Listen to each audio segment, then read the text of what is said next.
So welcome, ladies and gentlemen. What is it that you think when you think of a blogger?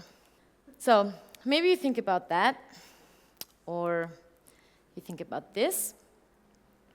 Well, I'm Maddie. I'm a blogger, so if you have never met a blogger, you can talk to me. And 6 years ago, I started a website. I traveled through Asia, and then I came home, and I went online, I registered a website, I put all the stuff I liked on there, books and restaurants I went to, anything I liked. And then blogging became more and more popular, and people were longing for fashion bloggers. So fashion bloggers, what they mostly do is outfit posts. What is an outfit post? You put on an outfit, okay, and then you take pictures of it, you put it on your blog, and then you link the products. So I did that. I started blogging, I started doing outfit posts, and then after about 2 years, a company approached me, and they invited me to Berlin to a blogger event. So my flight got paid, my hotel got paid, and I got a lot of free stuff. So I was a student back then, and as you can imagine, it was pretty cool. And then one day, a lot of PR agencies contacted me, so they sent me more and more free stuff. And one day, I came home, and I had 9 packages waiting for me. There was a pair of new skis, a new microwave, 3 pairs of new shoes, 2 packages of new clothing, and a few more packages with beauty stuff. And I got a lot of invites to really cool events. I sat next to Karl Lagerfeld. I did the coolest stuff you could ever imagine. And when I came home and had all of this stuff waiting in front of me, every one of you, or how society perceives it, they would think, this really makes you happy. But there I was in front of all of these things, and it didn't make me happy. I was reaching, at that point, over 100,000 people monthly. Just imagine 100,000 individuals. And my message was blind consumerism. It was just nothing. It was empty, unreflected consumerism. And before I started my blog, I studied political science and ethnology. But there I was, and I caught myself promoting clothes that might have been produced by children. And the problem is that the blogging world is a world where everything is focused on monetizing. There's talks and workshops and seminars and books, and everything turns around how to monetize your blog. It's the first question that I always get asked when I meet people. Wow, you're a full-time blogger. How do you make money?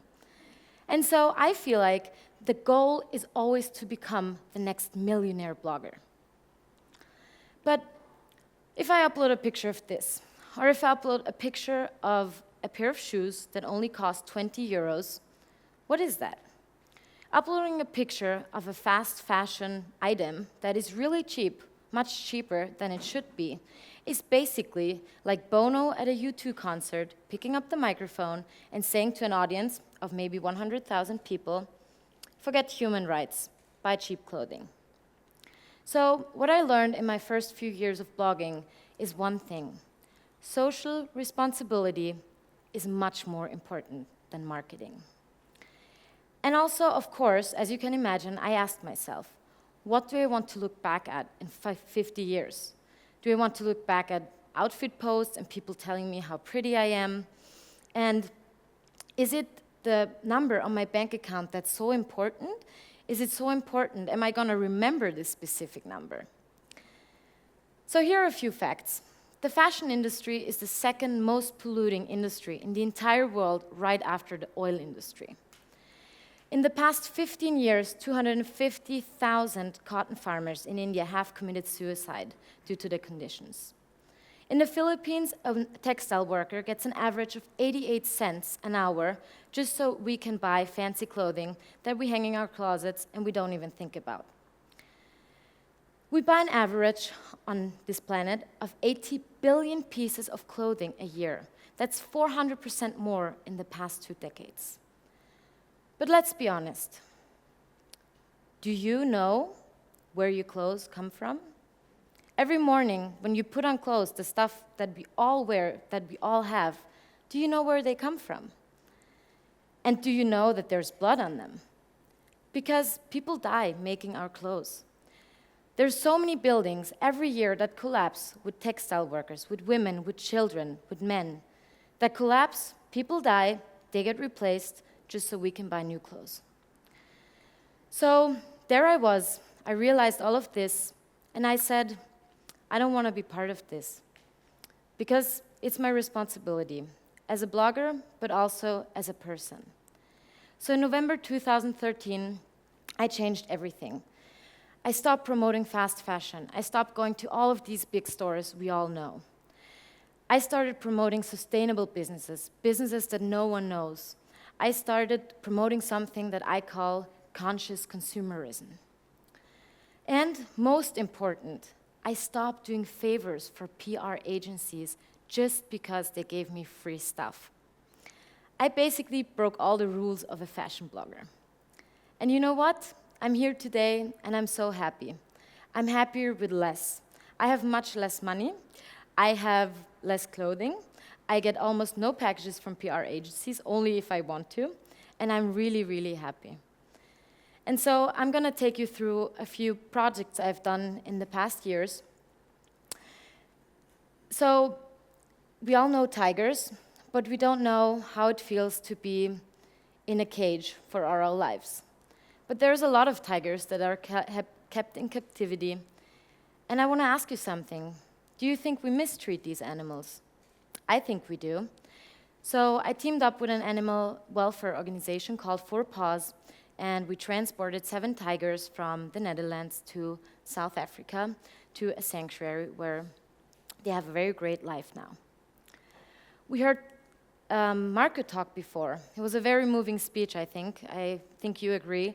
And he explained to us the world of someone who is blind. And I wondered last year how it must be to be blind.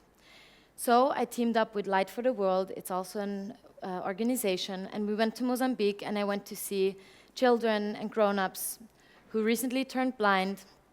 This is a worker, and she's taking care of a child that is not only blind, but also physically impaired.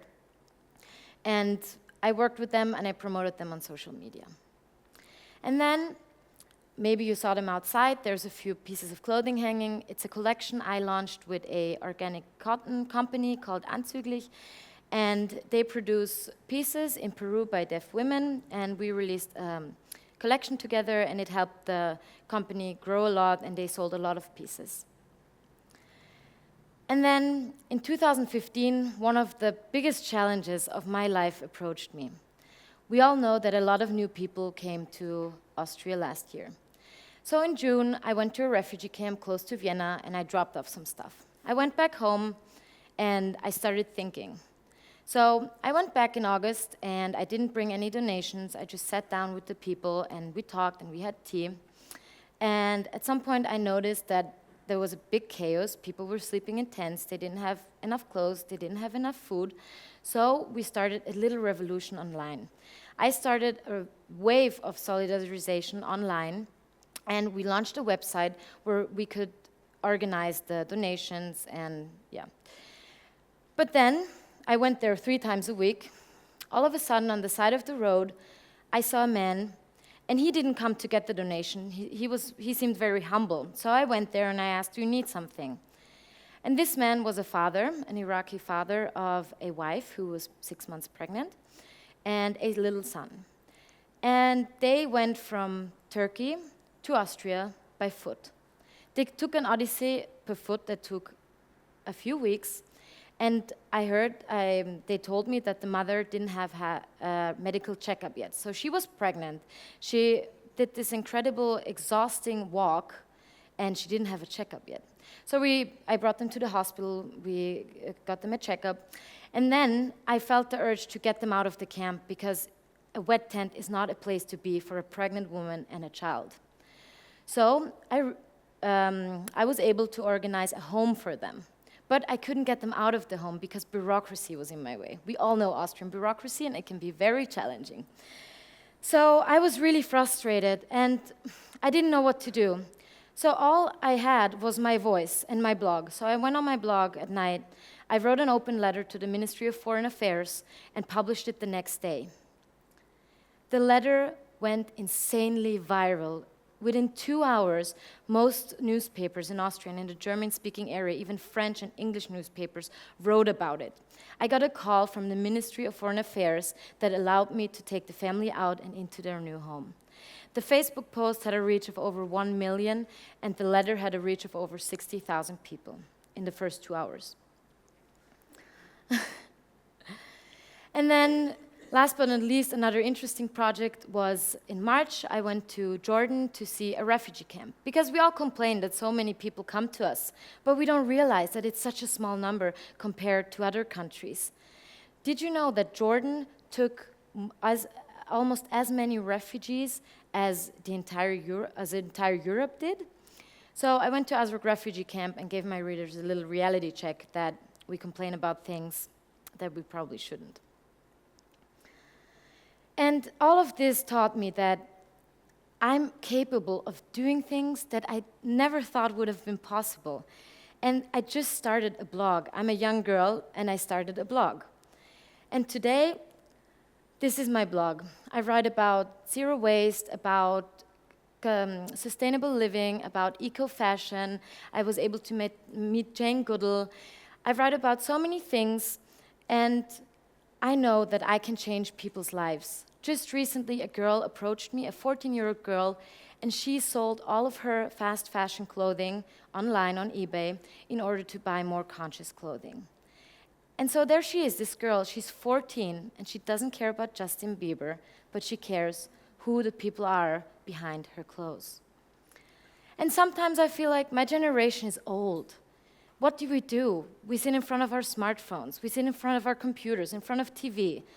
We have rights that we don't appreciate because our previous generations have fought for it.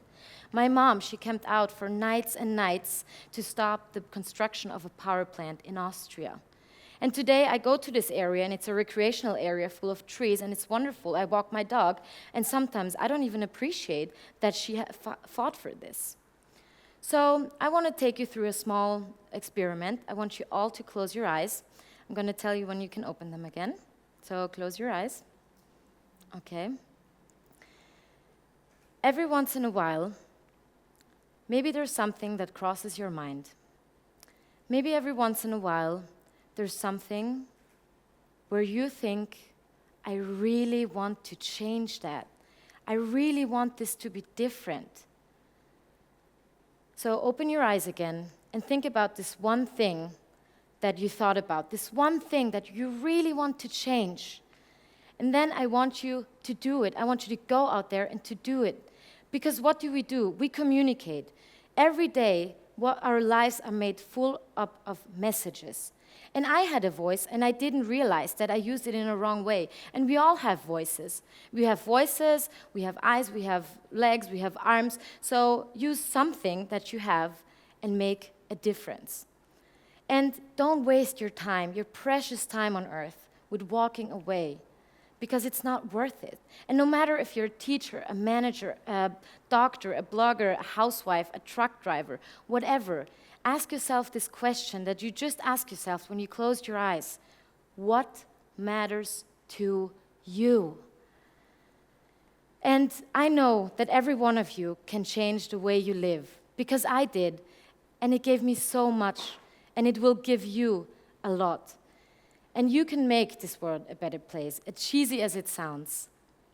And just like I started my own revolution, you can start yours. And I'm asking you to not walk away from the problems we have, because it's your responsibility. Thank you.